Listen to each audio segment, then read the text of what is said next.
Hi guys, I am Vitold and my story with BMW S1000XR is strange on its own. It's quite an interesting bike. I really liked the idea of an adventure motorcycle with a super powerful engine. I thought of it as a BMW X5, so a luxurious and capable SUV with some powerful engine. It turned out to be totally wrong, but I always liked its design and was drawn to it very much. I enjoyed looking at its profile with a big chest, doing like that, flexing its muscles on the street, and overall muscular look, while being more pretty and more softer looking than, for example, the big GS, the R1200 and now 1250 GS. So in 2016 I went to get it and ride it, and I had some cool stories with it, like almost accidentally street racing a Nissan GTR and making that a viral video here on YouTube, by the way. But in the end I didn't like the bike as much as I wanted to like it initially, and man, I really thought that it could be my go-to motorcycle, but it wasn't. There were two things that didn't work for me.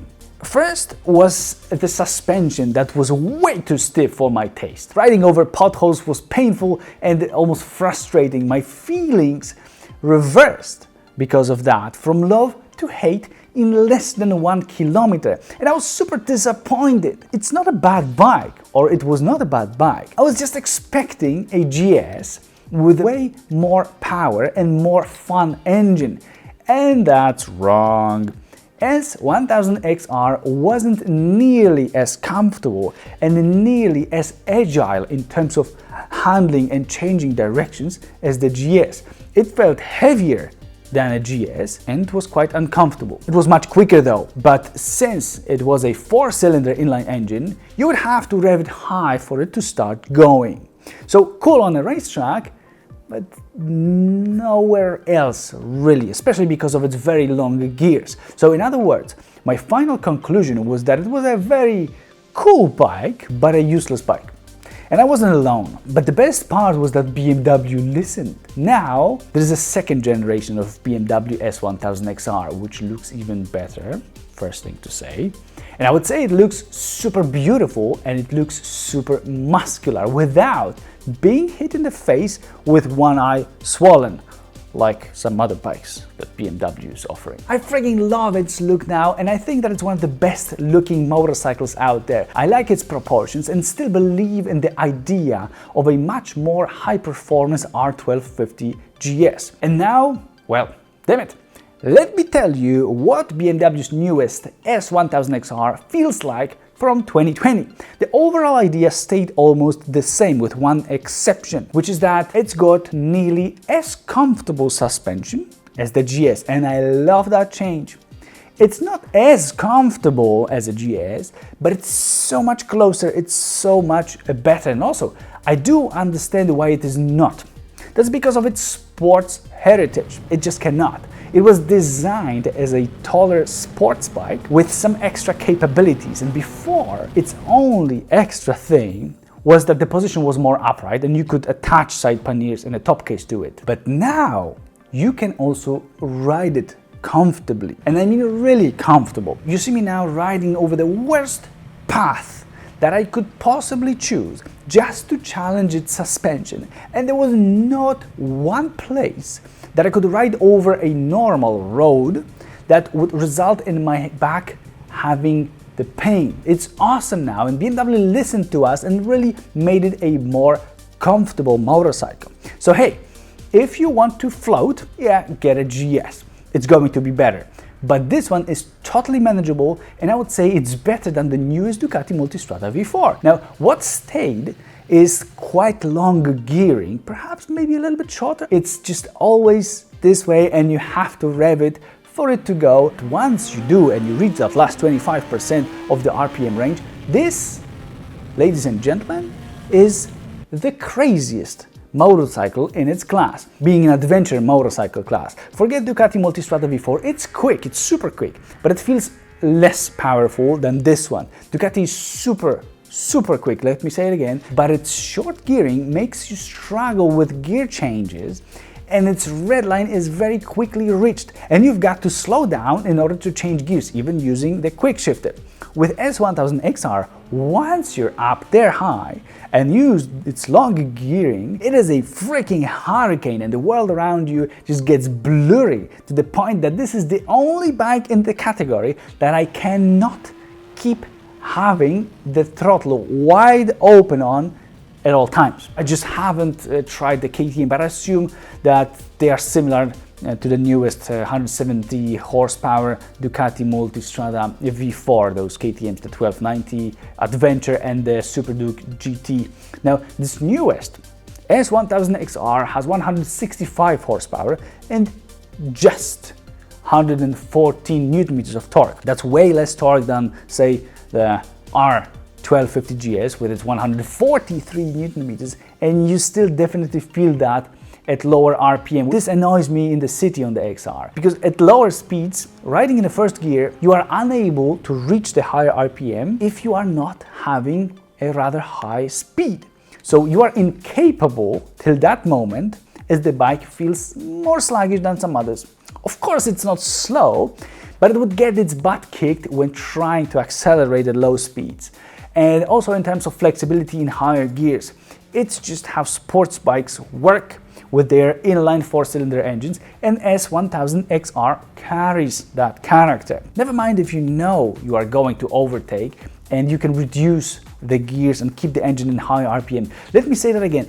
This bike is crazy in terms of power delivery, to the point that it's challenging to hold on to the handlebar.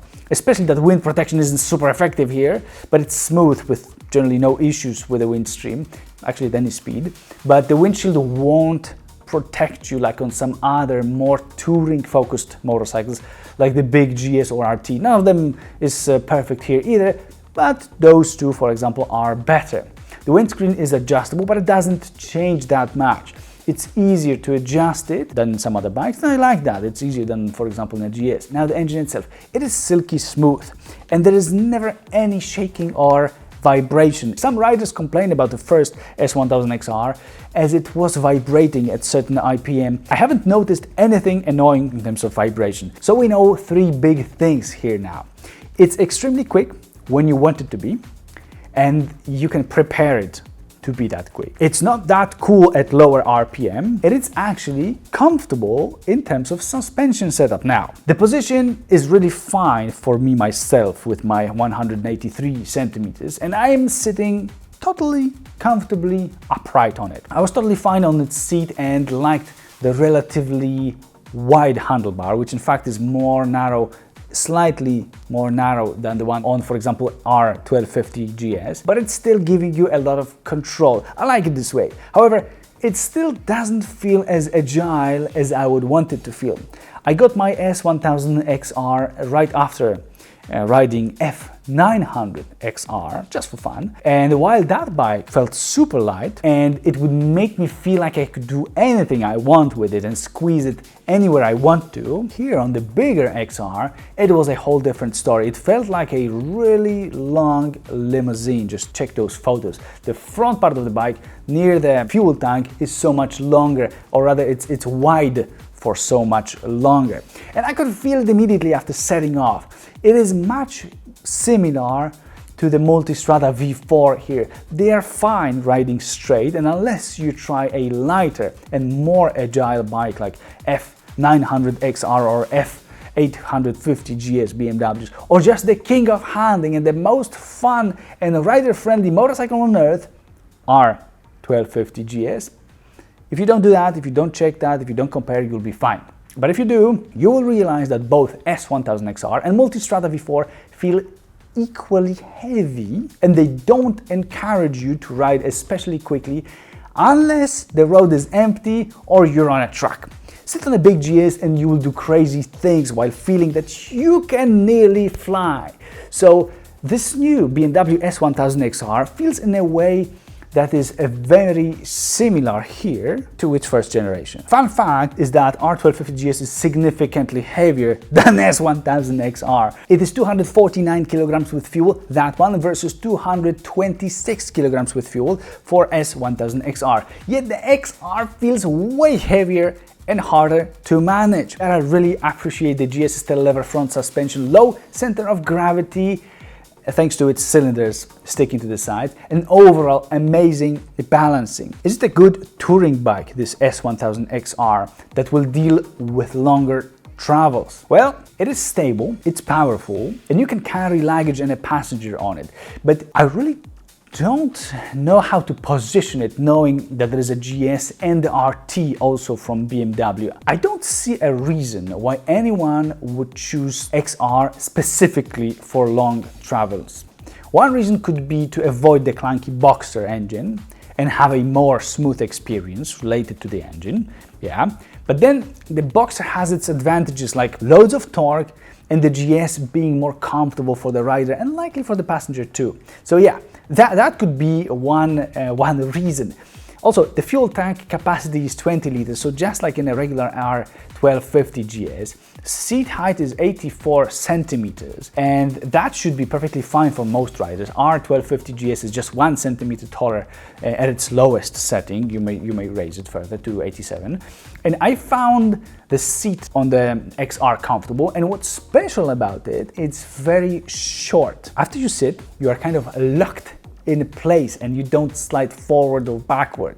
Good thing, I would say, in such a quick motorcycle. It's kind of cool when you experience it. It gives you this additional, it's like a sports seat in a car. This is a Rolls-Royce Phantom Coupe, by the way, office chair, and it doesn't, I mean, I could sit as I want on it, but it's flat, it's comfortable, it's big, it's good. But then if you sit in a BMW, a Comfort Pack seats, you can feel, you can make the bolsters kind of grab you, and this gives you the same feeling. Oh, as long as you fit, of course, and I feel that some may not exactly fit into that space, by the way. I did, and I enjoyed it. Equipment is full for a BMW. Nowadays, they all have, or they can have, everything pretty much, starting from LED light that is adaptive in the corners in the XR. So when you lean left or right, the light will turn into the corner, helping you to see better. There is keyless access, which is awesome, and it lets you even open the fuel cap without a key. There is a quick shifter that lets you change gears up and down without using the clutch. Just, of course, remember, I mean, not of course, just remember to close the throttle when downshifting using the quick shifter. There's also cornering ABS that stays fully active when you are leaning into corners, and braking, which is an amazing invention started by KTM and then followed by BMW. There is adaptive suspension, which keeps amazing me as I never feel any differences between the modes, no matter how much I would focus. And there's a large digital screen on every S1000XR with lots of information and pretty clear menus. I'm not a fan of this style, but the graphics are crisp and modern, and the overall look is good. I would say it's enjoyable for the eye. And I've got to say, or rather confirm, that build quality is absolutely top-notch, and nothing in the motorcycle business can compare to the solid feel of BMW motorcycles. Switches are nice, solid and good-looking. Plastics appear strong and thick, and paint just looks good. The overall feel is that these are all high-quality motorcycles, and that is including S1000XR. But hey, what about off-roading? What would you be talking about? Guys, there's no off-roading here. It looks like an adventure motorcycle, but it's absolutely incapable and not meant to go off-road. You may just go with an RT. It's gonna be just as good off-roading or any other motorcycle, but it's not meant to go off the road. Not with that handlebar, not with that ground clearance, and definitely not with that gearing and engine that doesn't have the torque at lower RPM. There's also a hill start assistant that holds the rear brake automatically for you, and it prevents the bike from rolling when standing uphill. It's a real pain in the butt if you're trying to roll the bike sitting on it and you press the brake, as the whole bike kind of locks in place until you move it with clutch. There is regular cruise control, there is traction control, there's no adaptive cruise control, let me just mention that, not yet on BMW S1000XR, it's there on RT. Hand protectors, they give the bike a nice look, they also protect your hands. Sound of an inline-4 engine is not as exciting by default, and in this newest XR, it is slightly less cool than before because of the emission standards, at least in Europe. And it's really quiet now. Shame, So go ahead and install a slip-on exhaust to get some of those awesome farts that this engine can produce, and we know it can.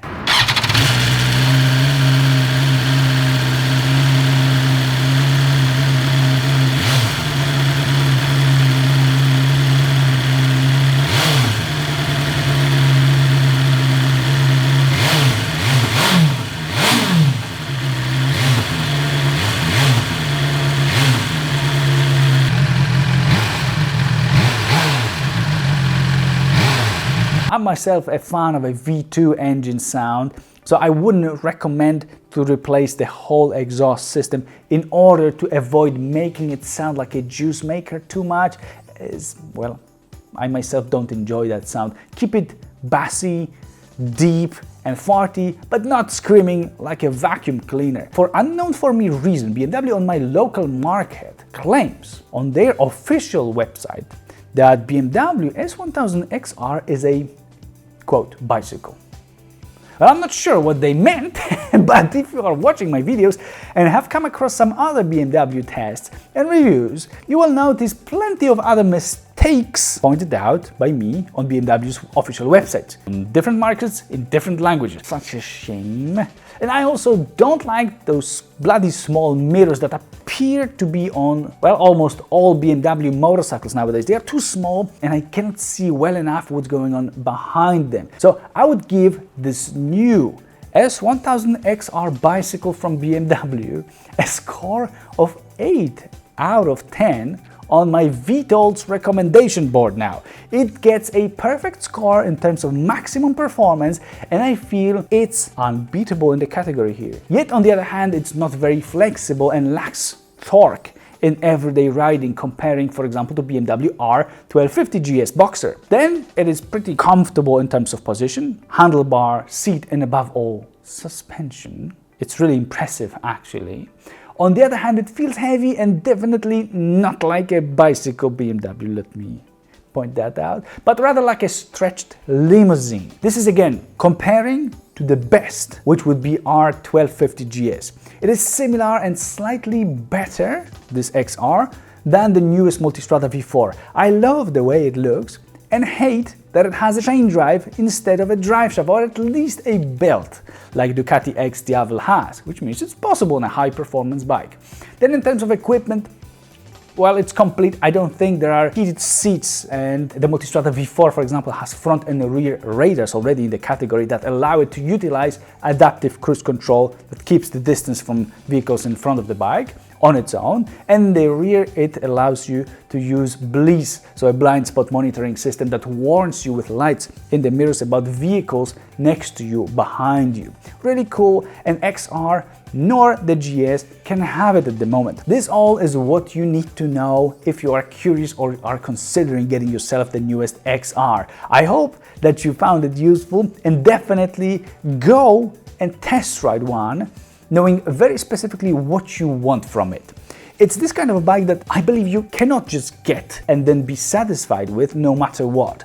There are some specific things that will not, I think, suit everybody. I know I like it just to feel the performance in this bike, in a straight line even, but in the city I find it not as easy to handle as I would like a bicycle to be. That's it from me now. And if you found it useful, definitely do give this video a thumb up, and see you in the upcoming one. Bye!